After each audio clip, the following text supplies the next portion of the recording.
ஓம் சாந்தி. அனைவருக்கும் வணக்கம். நன்னெறி கதைகள் அப்படிங்கிறதுல இன்னைக்கு ஒரு கதையை நாம பார்க்கலாம்.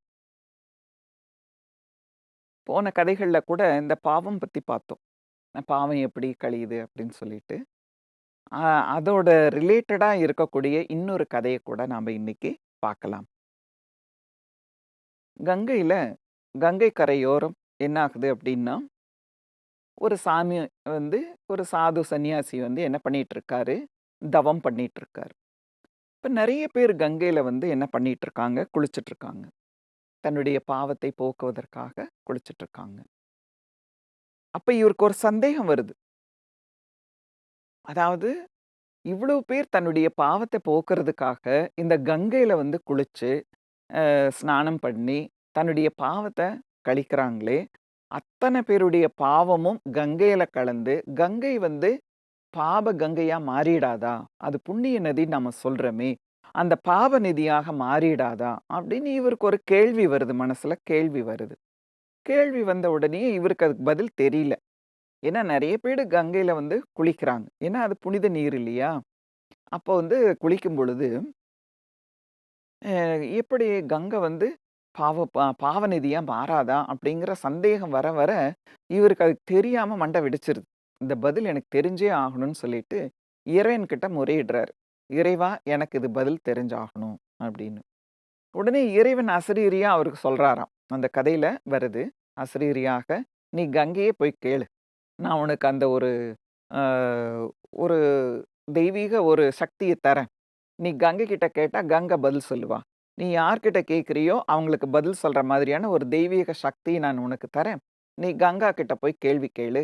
அவ பதில் சொல்லுவாங்க." அப்படின்னு சொல்லிட்டு ஆசிரியர் அந்த இறைவன் வந்து அந்த சக்திய அவருக்கு குடுக்குறாரு.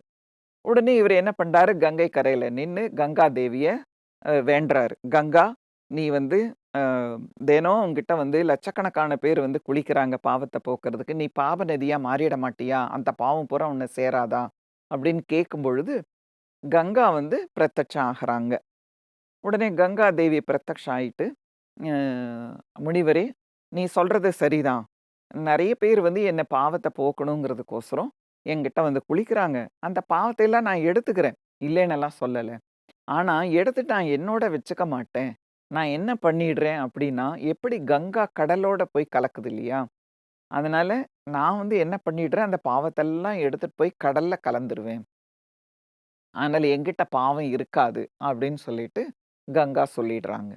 சொன்ன உடனே அப்போ கடல் வந்து அத்தன பாவத்தையும் ஏத்துக்குதா? அப்டின்னு சொல்லிட்டு இவருக்கு இன்னொரு சந்தேகம் வருது. சந்தேகம் வந்த உடனே நேரா கடலுக்கு போறாரு. கடல்ல போய் நின்னுட்டு சமுத்திர ராஜா, தினம் கங்கை வந்து நெறைய பேர் குளிச்ச பாவங்களை எல்லாம் கொண்டு வந்து கடலான உன்கிட்ட வந்து சேர்த்திர்றாளாமே! அப்ப நீ வந்து பாவக்கடலா மாறிடுறியா? அப்படின்னு சொல்லிட்டு கடல் ராஜன் கிட்ட போய் கேட்கிறார். உடனே கடல் ராஜனும் என்ன பண்றா? பிரத்யட்சம் ஆகுறாப்டி. பிரத்யட்சம் ஆகி, சாது கங்கா வந்து தன்னுடைய பாவத்தை எல்லாம் என்கிட்ட கொண்டு வந்து சேர்த்துறா இல்லைன்னு சொல்லல. ஆனா நான் என்கிட்ட வச்சுக்க மாட்டேன். இந்த பாவத்தெல்லாம் நான் என்கிட்ட வச்சுக்க மாட்டேன். அத ஆவியா மாத்தி மேகத்துல அனுப்பிச்சிடுறேன் அப்படின்னு சொல்றாப்படி.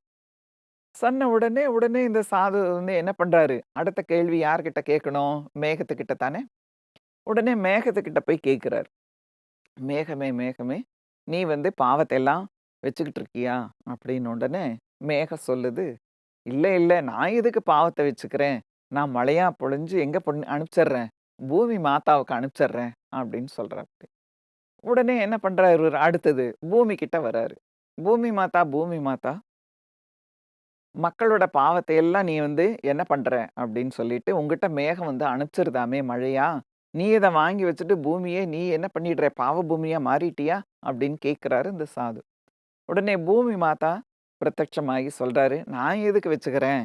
அதெல்லாம் காய்கறியா, பழங்களா, மரமா எல்லாத்தையும் மாத்தி நான் என்ன பண்ணிடுறேன், மீண்டும் மனிதனுக்கே குடுத்துடுறேன். மீண்டும் மனிதன் தான் அத வந்து சாப்பிடுறான். அதனால என்கிட்ட எதையும் நான் வச்சுக்க மாட்டேன்." இப்ப பார்த்தீங்கன்னா, மறுபடியும் மனிதர்கள் என்ன பண்றாங்க? பாவம் செய்றாங்க. மறுபடியும் கங்கைக்கு போய் குளிக்கிறாங்க. அப்போ உடனே இவரு கேட்கிறாரு, இந்த உலகத்துல சொல்லாங்க மறுபடியும் முதல் இருந்தா அப்படின்னு. அதுபோல என்னாச்சு? சாது வந்து அப்படியே பிரமிச்சு போய் நிக்கிறாரு. இது என்னது ஒரு சர்க்கிள் மாரி, போயிட்டே இருக்கு அப்படின்னு சொல்லிட்டு. உடனே ஆசிரியர் கேட்குது. சாதுவ பார்த்து இவர் கேட்கிறார். கடவுள கேட்கிறார். சாது கேட்கிறார். "இறைவா! என்னை ஏன் இப்படி சுத்த விட்ட? மறுபடியும் மறுபடியும் திருப்பி திருப்பி அதே தான் வருதே ஒழிய, எனக்கு சரியான பதில் கிடைக்கல." அப்படின்னு சொல்லும் பொழுது, இறைவன் சொல்றாரு, அதாவது என்ன அப்படின்னா, மனிதன் தன்னுடைய குணத்தை எப்பொழுது மாற்றுகிறானோ, தான் பாவத்திலிருந்து விலகி புண்ணிய கர்மங்கள் எப்ப செய்கிறானோ, அப்ப இந்த பஞ்ச தத்துவமே என்னவா மாறிடுது? புண்ணியமாக மாறிடுது. அதாவது தூய்மையாக மாறிடுது. ஏற்கனவே நதிகளும் தூய்மைதான். ம பூமியும் தூய்மைதான். கடலும் தூய்மைதான். வானமும் தூய்மைதான். இந்த பஞ்ச தத்துவங்களும் தூய்மையாகத்தான் இருந்தது. ஆனா நாம தான் எண்ணத்தின் மூலமாக, பேச்சின் மூலமாக, நடவடிக்கையின் மூலமாக நாம என்ன பண்ணிடுறோம் அப்படின்னா, அதை அசுத்தப்படுத்திடுறோம். பாவ கர்மங்களால அசுத்தப்படுத்திட்டோம். அது தன்னைத்தானே சுத்தப்படுத்திக்குது. ஆனாலும் கூட மனிதன் தான் தன்னை தூய்மைப்படுத்திக்க மாட்டேங்கிறான். அதனால ஞான கங்கையில குளிக்கும் பொழுதுதான் அவனுடைய ஆத்மாவில் இருக்கக்கூடிய அந்த பாப கர்மங்கள் எல்லாமே தூய்மையாக மாற்றப்படுகிறது அப்படின்னு சொல்லி இறைவன் கங்கைக்கு ஞானம் ஞான கங்கையில் எல்லோரும் குளிக்கணும். அப்பதான் ஆத்மாவில் இருக்கக்கூடிய பாப கர்மங்கள் போகும் அப்படின்னு சொல்லிட்டு உண்மையான கங்கை எது அப்படிங்கிற ஒரு விஷயத்த சொல்றார். அதனாலதான் புனித நீர்ன்னு சொல்லுவாங்க. ஞானத்த ஞானம் அப்படிங்கிறதுல ஞானத்துல ஸ்நானம் செய்யணும் அப்படின்னு சொல்லுவாங்க. மேலும் ஞானம் என்பது அமிர்தம் அப்படின்னு கூட சொல்லுவாங்க. அதனால தான் ஞானம் என்ற ஒரு நீரின் மூலமாக, கங்கை மூலமாக ஆத்மாவில் இருக்கக்கூடிய நம்ம வேண்டாத ஒரு குணங்களை நாம நீக்குவோம்.